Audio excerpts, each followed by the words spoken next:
예, 그러면 시장 분석하면서 종목별 투자 전략 세워보도록 하죠. 오늘 유진투자증권 명동지점 김영재 부장과 함께합니다. 어서 오십시오. 네, 안녕하십니까? 예, 시장에 대해서 먼저 여쭤볼게. 오늘 반등을 하긴 합니다만은 어떤 반등에 대한 기대감보다는 하락에 대한 우려감이 여전히 시장에는 좀 상존해 있는 것 같습니다. 좀 불확실성도 많은 상황인데 좀 지금의 시장 그리고 앞으로의 방향성 어떻게 예측하십니까? 네, 일단 방향성을 본다면 사실 이 자리에서 반등이 좀 세게 나오면 가장 좋은 시나리오가 되겠지만 그렇지 않을 가능성이 더 높아 보이기 때문에 일단은 반등이 좀 미약하다면 추가적인 하락 가능성을 열어두시고 대응하실 필요가 있는데 일단 어제 같은 경우에 사실 시장을 바라봤을 때 상당히 좀 우려스럽다라고 보았습니다. 그리고 오늘 장도 그렇게 썩 좋아 보진 않다 이렇게 말씀드릴 수 있는데 일단 코스피 같은 경우에는 지금 60일선이 지금 2,307포인트였는데 그걸 뚫고 내려왔습니다. 그래서 사실 오늘 반등이 나오는데 상당히 미약하다고 보고 있고 수급 주체별로도 오늘은 지금 개인 투자자들이 좀 리스크 관리에 좀 들어가는 모습이 나오고 있습니다. 그래서 일방적으로 순매수가 엄청나게 나오는 그런 장이 아닌 것을 볼 수가 있습니다. 일단 코스피는 추가 하락을 염두에 두시고 대응하시는 것이 좀 더 나중을 위해서 리스크 관리 차원에서 또 좋다라고 보고 있는데 일단 코스피 같은 경우는 121선이 위치한 2,156포인트를 가장 저점까지 좀 보실 수가 있는데 그렇지만 제가 보고 있는 선은 사실 30주간선을 좀 더 의미 있게 보고 있기 때문에 그 선을 살짝 깨는 선 정도 그 30주간선이 지금 2,200 정도에 지금 위치하고 있기 때문에 2,200을 살짝 깨는 그러니까 2,150부터 2,100 사이를 살짝 깨는 그런 선에서 단기 저점이 좀 형성될 것이다라고 일단 보고 있습니다. 그렇지만 단기가 그러니까 단기 바닥을 찍고 반등이 좀 더 미약하다 그렇게 경우에는 추가적인 하락도 염두에 두셔야 되는데 그때는 지금 사실 좀 B2 투자라 그래서 빚내서 투자하는 그런 신용 매물이 출회가 본격적으로 될 가능성이 있습니다. 그래서 그 경우에는 사실 지금 신용 매물이 신용 투자 잔고가 17조 원이 넘는 수준인데 상당히 좀 악순환이 될 수 있는, 그러니까 매도가 매도를 부르는 그런 테크니컬한 그런 매도가 나올 수도 있기 때문에 그때는 저는 한 2,000선까지도 열어두시다 두는 게 좋다. 그러니까 2,000원을 찍는다는 얘기가 아니라 2,100에서 2,000까지 그 사이를 한번 찍고 대바닥을 칠 가능성이 있지 않겠느냐라고 보고 있습니다.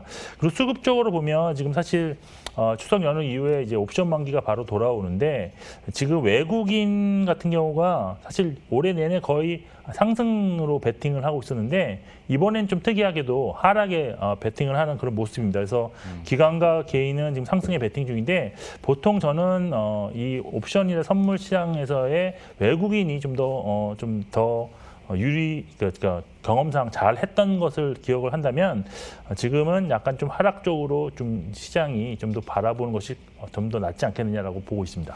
이런 분위기는 코스닥이라고 크게 다를 것 같지는 않습니다만은 그러면 코스닥은 밑으로 어느 정도까지 열어두고 우리가 감안을 해서 전략을 짜야 되나? 코스닥은 좀 어떻게 보십니까?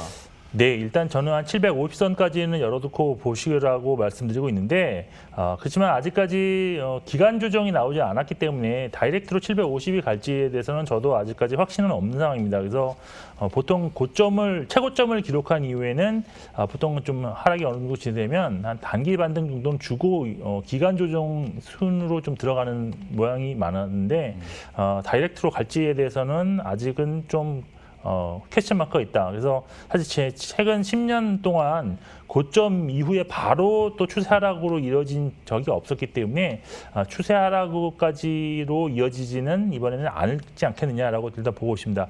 하지만 지금 시장을 둘러싼 여러 가지 불확실성들이 해소가 되지 않는다면 궁극적으로는 추세 하락 가능성도 좀 열어두셔야 되는데 지금 사실 우리 시장에서 중소형주를 바라보는 입장에서 대형주도 마찬가지겠지만 대주주 요건이 이제 올해가 지나면 내년부터는 지금 3억 원으로 종목당 3억 원으로 좀 낮춰지게 됩니다. 이것이 상당히 큰 여파를 가질 수가 있는데 이것이 사실 대주주 요건 자체는 좀 이따 말씀드리겠지만 좀 어떨까요? 사실 그런 대상 자체도 약간 좀 애매모호한 그런 측면이 있기 때문에 이런 불확실성은 좀 좀 해소가 돼야 되지 않겠느냐. 그리고 미국 대선과 관련해서도 사실 대법관의 그 임명에 관한 그런 양당 간의 치열한 싸움 이런 것도 있고, 예. 그리고 대선 이후의 결과에 대해서도 불복할 가능성도 있어 보이고, 또한 미중 갈등도 더 심화될 가능성도 있기 때문에 이런 불확실성이 존재하는 한 시장은 반등 시도가 나타날 때마다 적극적으로 좀 현금화하는 그런 전략으로 대응하시는 것이 일단 단기적으로는 바람직하지 않겠느냐라고 판단하고 있습니다. 설명하신 중간에 그 대주주 양도세 완화에 대해서, 그러니까 낮아졌죠. 강화라고 하는 게 표현이 맞을 것 같습니다. 강화에 대해서 한번 얘기 나눠보도록 할 텐데, 지금 개인 투자자 입장에서는 청와대 반대 청원까지 네. 지금 올라온 상황이고, 이것 때문에 실제로 코스닥을 중심으로 개인들의 매도세가 좀 나올 수 있다. 12월까지 길게 봤을 때 이런 분석들이 굉장히 많습니다. 시장에 대한 파급을 그러면 이 이슈와 연관지어서는 어느 정도로 보십니까? 저는 이번 연도 같은 경우에는 상당히 이게 이슈화가 크게 될 수 있는데, 사실 최근에 하반기 들어서 가장 큰 이슈였던 거는 아무래도 공매도 금지가 연장되느냐 이거였는데, 그것이 이제 연장이 이후로는 지금 이 대주주 요건 3억 원 요 이슈가 가장 또 시장에 가장 큰 파급력을 가져올 수 있는 그런 재료로 좀 파악되고 있습니다. 아무래도 올해 같은 경우에는 3월 달에 바닥을 찍고 3배에서 5배, 10배까지도 오르는 종목들이 상당히 많습니다. 그래서 적은 금액으로 소액으로 크게 버신 분들이 많은데, 그분들이 아직 이익 실현을 안 했다면 대주주 요건에 이번에는 해당될 가능성이 상당히 많은 케이스가 그렇게 될 것이다라고 보고 있고, 또한 개인 자금의 유입도 상당히 많았습니다. 그렇다면 좀 돈 좀 있으신 분들이라면 삼성전자 3억 원어치 분명히 충분히 사실 수가 있고, 저도 주변에서 제 고객들 중에서도 좀 자금력이 되시는 분들은 신용으로 또 매수하게 된다면 이런 종목들은 3억 원이 또 훌쩍 넘어가는 경우가 많습니다. 그래서 상당히 이번에는 좀 파장이 좀 크지 않겠느냐라고 볼 수 있습니다. 그렇지만 지금 시장에서는 현재 기준이 지금 10억 원인데 10억 원을 또 유지할 가능성도 있지 않겠느냐. 지난 6월 달에도 그런 얘기가 나와서 좀 지금 시장의 어떤 지금 주식 투자에 대한 그런 어떤 혜택이 좀 없어지는 것을 막자 이런 분위기도 있었는데, 일단 기재부는 3억 원을 지금 유지하겠다는 입장이기 때문에 이것이 빠른 시일 내에 결론이 좀 나서 확실하게 좀 정립이 되어야지만이 그에 대한 투자 전략을 더 확실하게 세울 수 있지 않겠느냐. 그래서 우스갯소리로 이런 얘기도 있습니다. 연휴 이번에 추석 기간에 만일 친지들을 방문하신다면 종목이라든지 보유한 종목, 그다음에 규모도 어느 정도 되는지 좀 미리 좀 파악을 해야 된다 이런 얘기도 나오는데, 예. 사실 사실 이것이 직계 좀비속과 배우자 합산이기 때문에 친지까지는 아니더라도 각 아버님이나 어머님 이런 분들의 보유 종목 정도는 좀 파악하시는 것도 나쁘지는 않을 것 같습니다.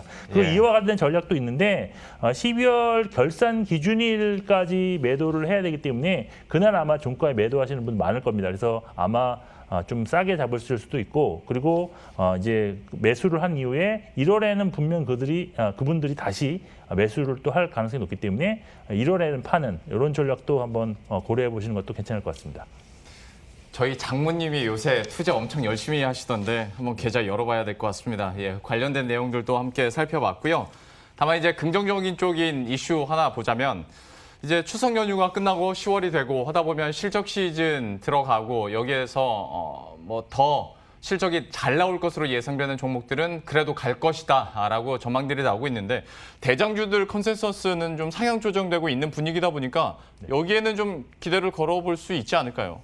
그렇습니다. 사실 10월 달에 기댈 수 있는 그런 재료들이 거의 없는데, 유독 한 가지 있다면 이제 실적 시즌이기 때문에 실적에 대한 기대는 아직은 좀 존재한다고 볼 수 있습니다.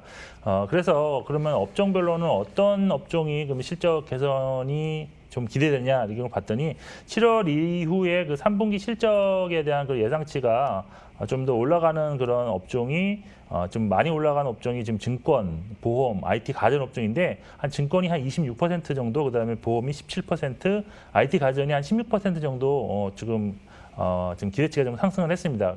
그런데 이 중에서 현재 지금 시장이 많이 하락했기 때문에 그래도 현재까지 추세를 좀 견조하게 유지하고 있는 업종은 IT 가전이라고밖에 볼 수가 없습니다. 그래서 이런 쪽으로는 좀 포커스를 맞추시고 물론 이제 전체 시장 대비 지수, 그러니까 업종 지수 하락폭이 작은 업종 1, 2가 IT 가전이랑 운수 장비 업종이라는 점인데 운수 장비는 뭐 자동차가 대표적이라 할 수 있습니다. 그래서 종목별로 보면 사실 IT 가전 중에서 무엇을 그러면 사야 되냐? 뭐 근데 제가 볼 때는 시장이 항상 먼저입니다. 그래서 종목이 먼저가 아니라 시장이 먼저이기 때문에 아까도 말씀드렸지만 하락시마다 매수를 하시는 걸로 뭐 상승치에는 그냥 매수 안 하셔도 되지 않겠느냐 보고 있는데 저는 이제 LG 디스플레이하고 LG 전자가 좀 매수 대상으로 좀 유망하다라고 보고 있는데 LG 디스플레이 같은 경우는 사실 3분기에 적자폭 축소 컨센이었는데 이제는 3분기에 흑자 전환 기대가 상당히 많이 나오고 있습니다. 그리고 그 폭도 조금씩 늘어나고 있는 편인데 그래서 목표 주가를 상향하는 리포트들이 상당히 자주 나오고 있습니다. 근데 사실 LG 디스플레이 같은 경우는 최근에 좀 시장이 그렇게 좋지 않았음에도 상승이 많이 한 종목이기 때문에 상승 탄력은 그렇게 크지는 않을 것이다. 그래서 저점에 매수하는 것을 추천드리고 LG전자 같은 경우는 오늘도 리포트가 나왔는데 지금 2분기에 이어서 3분기에도 사실 성장 가전 그런 쪽에서의 매출이 잘 나오고 있고 또한 온라인 매출도 확대되고 있기 때문에 여기서 마케팅 비용이 상당히 절약할 수 있다. 세이브 된다. 그래서 상당히 영업이익률이 좀 증가하는 것이다. 그래서 현재 컨센서스 대비 한 1,000억 원 이상 영업이익이 더 잘 나올 수 있다고 하는데 8,600억대 영업이익까지도 가능하다는 리포트가 있는 만큼 그리고 최근에 수급도 좋고 그다음에 PER로 내년 기준으로 9배밖에 안 됩니다. 그래서 밸류에이션 매력도 있기 때문에 좀 LG전자 같은 경우는 가전 업종 내에서 좀 눈여겨보실 필요가 있는 종목이다라고 말씀드릴 수 있겠습니다. LG 디스플레이와 LG 전자까지 이렇게 추천받아봤고요. 마지막으로 한 30초 정도밖에 못 드릴 것 같은데 투자 포인트 좀 정리를 해볼까요?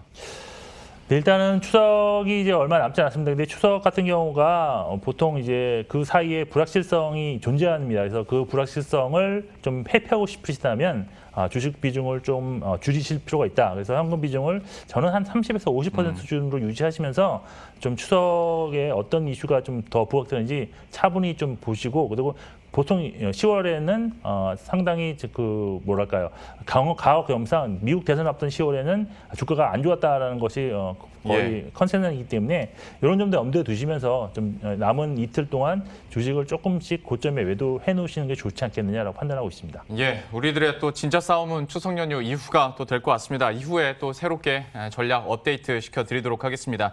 유진투자증권 명동지점 김영재 부장과 함께했습니다. 오늘 말씀 고맙습니다. 예, 그럼 저희도 여기서 인사드리도록 하겠습니다. 오늘 시장까지도 끝까지 마무리 잘 하시고요. 저희들은 다음 주 월요일 이 시간에 또 새로운 전략과 종목들 들고 다시 찾아뵙도록 하겠습니다. 시청해주신 여러분 고맙습니다.